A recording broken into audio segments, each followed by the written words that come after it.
From Lubbock, yeah, born and raised. Been here my whole life. Yeah, I'm an only child, and it was just me and my mom for a really long time, so we're super close. And when it came time for me to go to college, I really considered OU, got in, everything like that. But when it came closer, I realized that I was not ready to go. So I stayed here. I lived at home my first year, which was really great. We saved a ton of money because I stayed here, so it was definitely worth it. How would you describe yourself? Oh gosh.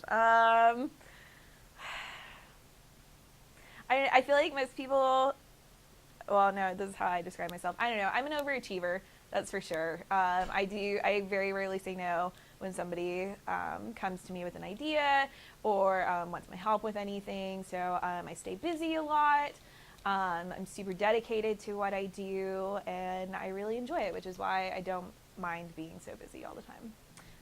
Because I didn't have a plan after I graduated from undergrad. I had applied for a few jobs, but nothing had panned out really. And then the dean of our college, Dean Perlmutter, realized like I had been working at the hub for a while. I was winning awards, doing really well. So they weren't really ready for me to leave yet. So I got an amazing offer to work at the hub as one of the graduate directors and get my master's to where they pay for almost all of my tuition, which is super nice. And then I always make time to like take Netflix breaks and things like that. Like right now, I am rewatching Sabrina the Teenage Witch on Amazon because I needed something that like I don't have to think about when I watch, just because like I'm so busy all day that like I want to watch absolute trash television when I get home.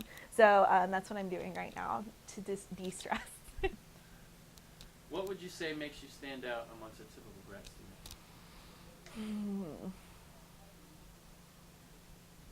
I think one of the big things is that a lot of the other grad students don't have as much professional experience as I do. I mean, I've done TV, I've done radio, I've done print, online. I mean, I've done it all. So I think that definitely helps me both in the classroom and in my teaching as well. Whereas a lot of other grad students don't have that real world experience to translate to the classroom. And I think that definitely gives me a leg up, especially the kind of class I teach. Just finding the time to do it all. I'm so excited. Like I know having a full-time job and teaching in the fall will still be a lot, but I am so excited to be able to take school out of the equation. I mean, I take 9 hours every semester, which is full-time as a grad student. So having to do my own homework and papers and research and things like that, and then having to grade my students' papers, it's a lot. It takes up a ton of time. So yeah. Oh my gosh. I learned a lot managing the hub. I've learned about how to deal with people. I've learned a lot about dealing with different personalities, how to handle not so great situations. I started at the hub 4-ish years ago. I started off as the media industry content manager, so I was basically just reporting on things happening in the college, and then, I mean, I was good at it. And so I moved up to news director the next year, and then, as I said, they decided they didn't want me to leave yet, so they offered me to stay on.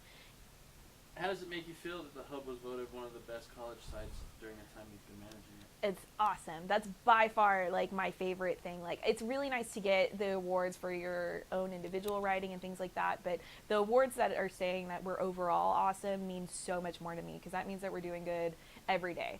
So this has been my first semester teaching, and I was a little nervous going into it, especially like I wrote the syllabus, I've come up with all the PowerPoints and all the daily stuff. Like I was given nothing to work off of. So it was a bit intimidating at first, but I have an amazing group of students that have made me feel so welcomed and appreciated, and it's been a ton of fun getting to work with them. I think one of the barriers as a grad student is that you sometimes feel like people aren't taking you seriously because you are roughly about the same age as them, and I think I've gotten past that. I hope I have. And that's definitely something that all grad students have to get past, is just like the age and experience barrier. But once you get over it, I think it's not too hard. How has journalism shaped your life? Oh, it's a tough one. I've always wanted to be a journalist. I watched Nightly News with my granny every night. She had a big crush on Tom Brokaw, so that's why we watched that. And then my dream job when I was a kid was to be the fashion editor for the National Enquirer, which is a bit questionable, but I've always wanted to do something in journalism. So I started working for the LASD TV station when I was in high school. And it just kind of rolled on from there. So, I mean, journalism has been a part of my life since I was 16 years old, and I hope it stays that way for a long time.